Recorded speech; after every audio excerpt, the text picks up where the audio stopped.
I should like now to make a few observations on the budget. This budget marks a turning point in the history of our country. It is no use attempting, as some of my friends have done, either to deprecate the budget very strongly or to suggest that we are not witnessing a new revolution in our methods of fiscal training and technique. I want it to be quite clearly pointed out to my friends that we are now facing the lean years of Indian finance. Hitherto, we had revenue surpluses which were a form of public saving and which were meant to be utilized for capital development. Hereafter, this form of revenue surplus would not be available.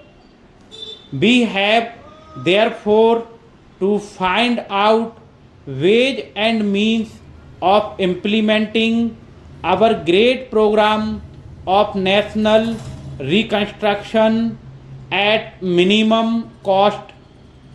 My point is that the deficit on revenue account would be of the order of about rupees 90 to 20 crores.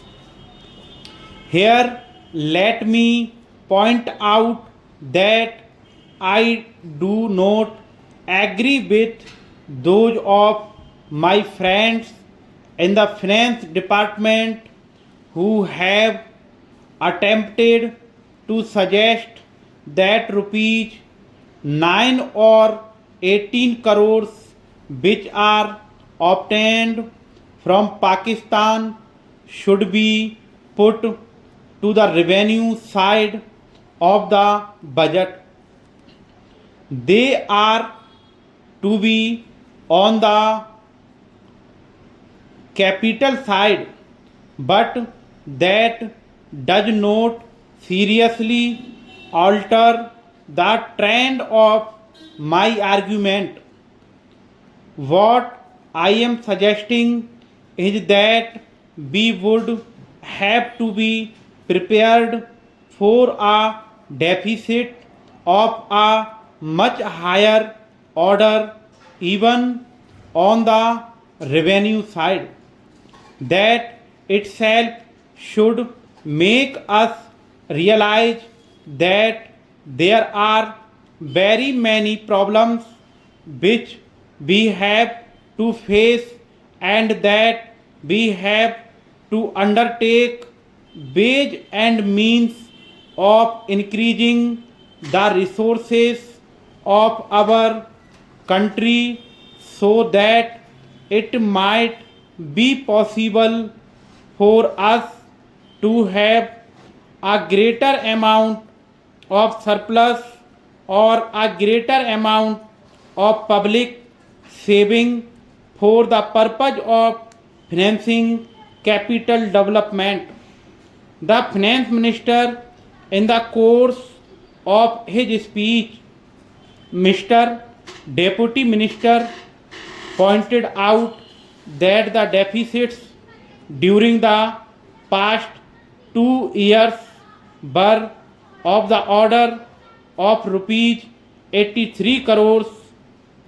I venture humbly to disagree with him because I feel that when we are talking of deficits, we must take into account the overall deficits incurred by the central government, and that would be of the order of rupees 200 crores. During the years of relatively light expenditure, but we had shortfall of about rupees 200 crores.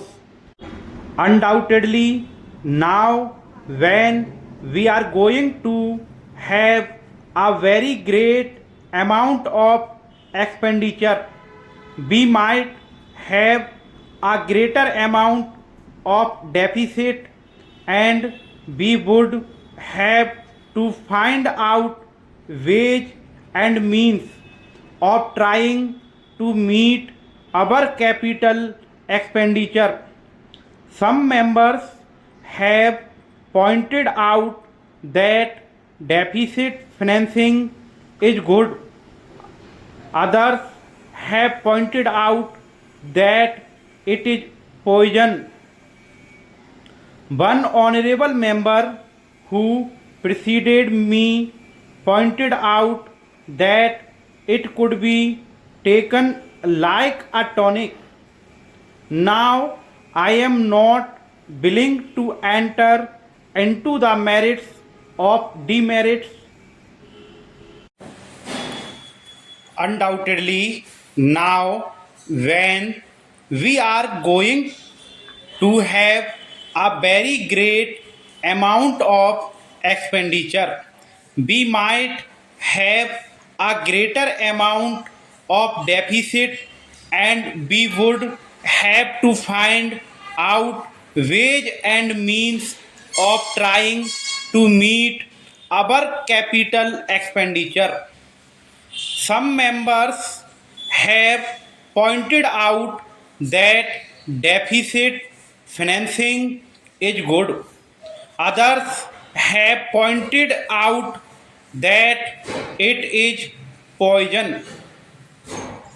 One honorable member who preceded me pointed out that it could be taken like a tonic.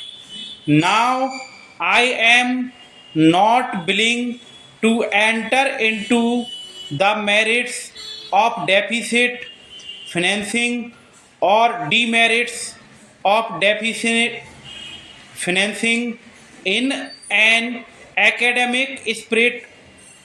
The time has now come when we should face realities.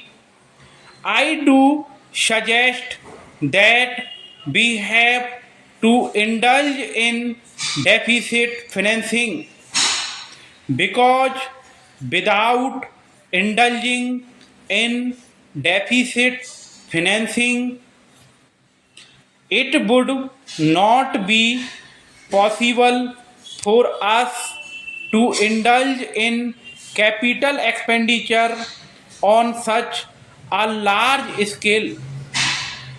But when we are talking of the scope of deficit financing, I would like to place before the House and the Finance Minister the two great limitations which face us.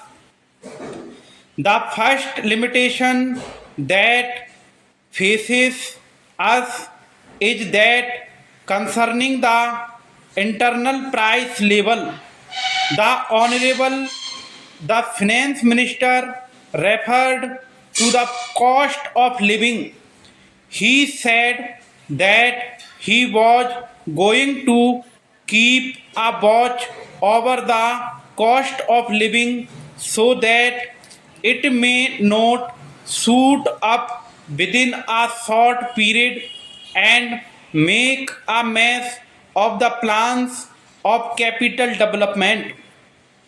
But there is another limitation which has also to be borne in mind, a limitation which has not received as much notice as it should have done in all the discussions that have taken place on deficit financing.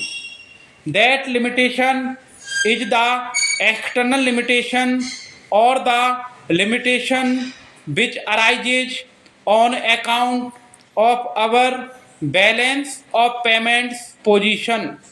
I think this is as important, Mr. Deputy Speaker, as the internal price level, and I should like to elaborate that particular point a bit more because I feel that a time will shortly arrive when we might have either to reconsider our policy or might even have to leave the sterling club of which we are a member.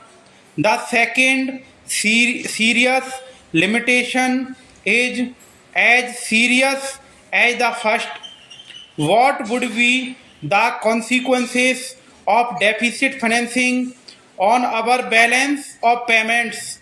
The finance minister, in his budget speech, points out that so far as the balance of payments position is concerned, they have now, whether it is by accident or design, a favorable balance, and they have contributed about rupees 63 crores to the dollar pool during the past 6 months.